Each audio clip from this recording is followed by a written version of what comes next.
जय जय श्री राधे दोस्तों। स्वागत है आपका हमारे एक और ब्लॉग में। और आज हम आपको लेके आए हैं पावन सरोवर नंदगांव। ब्रज का हर कण पवित्र और आध्यात्मिक है। भगवान श्री कृष्ण ने यहाँ हर स्थान पर लीला की है।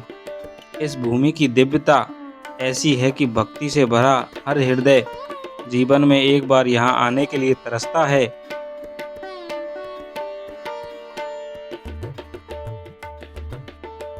ब्रज के अनेक मंदिरों में से एक नंदगांव में पावन सरोवर नामक यह दिव्य स्थान है, जो अपने आप में शांतिदायक वातावरण और सुकून के लिए तीर्थयात्रियों को भी आकर्षित करता है। पावन सरोवर, यह सरोवर जो नंदीश्वर पहाड़ी से उतरते हुए नंदगांव के उत्तर में स्थित है, कामबन जाने वाले राजमार्ग पर यह पावन सरोवर आत्मा को शुद्ध करने वाला सरोवर माना जाता है, जो व्यक्ति को उसके सभी पापों से मुक्ति दिलाता है। इस दिव्य पावन सरोवर झील का निर्माण विशाखा सखी के पिता पावन गोप ने करवाया था, और कहते हैं इसीलिए इस सरोवर का नाम पावन सरोवर पड़ गया था।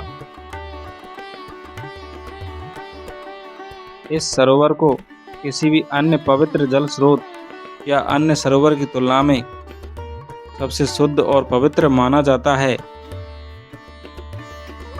पावन सरोवर के तट पर यह पावन बिहारी जी का मंदिर जो आप देख रहे हैं, आप यहाँ श्री पावन बिहारी जी के दर्शन कर सकते हैं। और कहते हैं कि इसी पावन सरोवर के तट पर श्री चैतन्य महाप्रभु जी के शिष्य श्री जीव गोस्वामी जी ने भजन साधना की थी।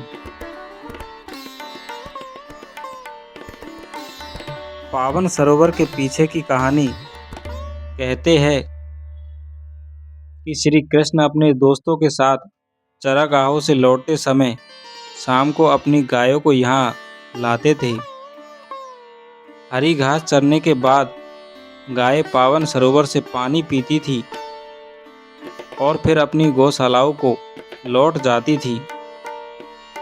और ऐसा भी माना जाता है कि भगवान श्री कृष्ण के पिता नंद बाबा प्रयागराज तीर्थ स्नान करने के लिए जाना चाहते थे, लेकिन भगवान श्री कृष्ण ने अक्षय तृतीया के दिन नंद महाराज से यहाँ एक बार पावन सरोवर आने के लिए कहा, तो उन्होंने देखा कि प्रयागराज के राजा स्वयं पावन सरोवर में पवित्र स्नान करने आए थे।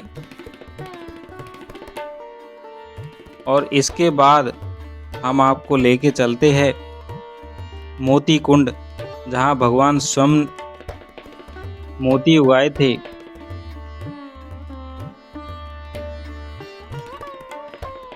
और अब हम पहुंच गए हैं मोती कुंड। और सबसे पहले हम आपको मोती बिहारी जी के दर्शन कराएंगे।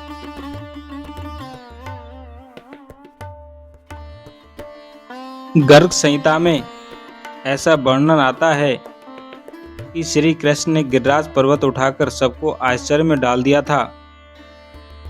सब गोप यह समझ गए कि कृष्ण असाधारण है। सब गोप मिलकर नंद बाबा के पास पहुँचे। तब गोपों ने नंद बाबा पर आरोप लगाया कि कृष्ण उनके पुत्र नहीं है। उन्होंने कृष्ण के बारे में सब साफ साफ पूछा। नंद बाबा ने गर्ग मुनि द्वारा बताई सभी बातें गोपों को बता दी। यह कि कृष्ण असाधारण है, उनके अंश से नाना अवतार होते हैं। कृष्ण राधापति है। कृष्ण वृषभानु के जमाता होने वाले हैं। यह जानकर गोप वृषभानु के घर पहुंच गए। दरअसल गोपों को श्री कृष्ण के ईश्वर होने पर संदेह था। वे उनकी परीक्षा करना चाहते थे। वे लोग उनकी दैवीय शक्ति को प्रत्यक्ष देखना चाहते थे। गोपों ने वृषभानु के माध्यम से श्री कृष्ण की परीक्षा लेने की योजना बनाई। गोपों के कहने पर वृषभानु ने कीमती मोतियों के हार शगुन के तौर पर नंद बाबा के घर भेज दिए। इन हारों में जड़ा हर मोती करोड़ों का था। इतना भारी भरकम शगुन देखकर नंद बाबा चिंतित हो उठे।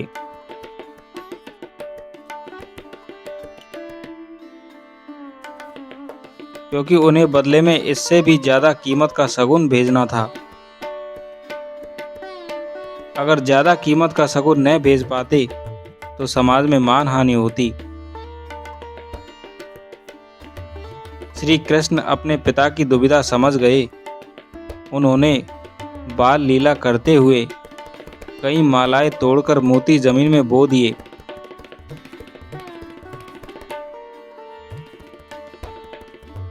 शुरुआत में तो सब इसे कृष्ण की नादानी समझकर हंसे,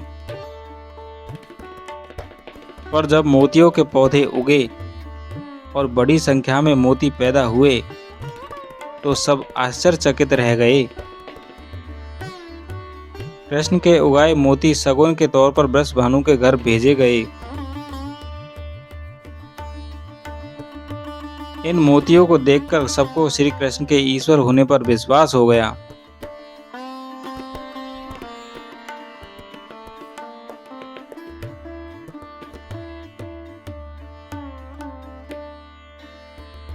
जिस स्थान पर श्री कृष्ण ने मोतियों की खेती की थी, वहां एक सरोवर प्रकट हो गया।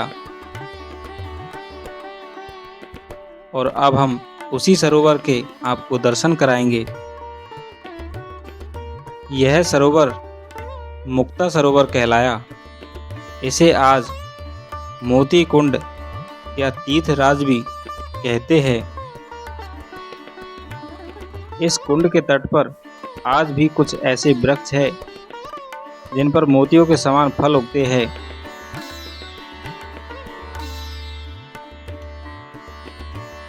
इसलिए यह पीलू के वृक्षों की ही एक प्रजाति है। ये फल मोतियों के समान ही लगते हैं। आप दर्शन करिए श्री मोती कुंड के, और इसी के तट पर यह मोतियों के वृक्ष आज भी मौजूद है। ये फल मोतियों के समान ही लगते हैं। मान्यता है कि इन मोतियों को भंडार घर या बटुए में रखने से कभी भी धन का अभाव नहीं रहता है। मोतियों की खेती करने वाले श्री कृष्ण मोती बिहारी नाम से पूजे जाते हैं। और कुंड के तट पर यह प्राचीन श्री मोती बिहारी मंदिर, जिसके अभी आपने दर्शन किए। तो यह वीडियो आपको कैसी लगी, कमेंट में श्री राधे जरूर लिखें। और आज के लिए बस इतना ही। जय जय श्री राधे। फिर मिलेंगे अगले ब्लॉग में।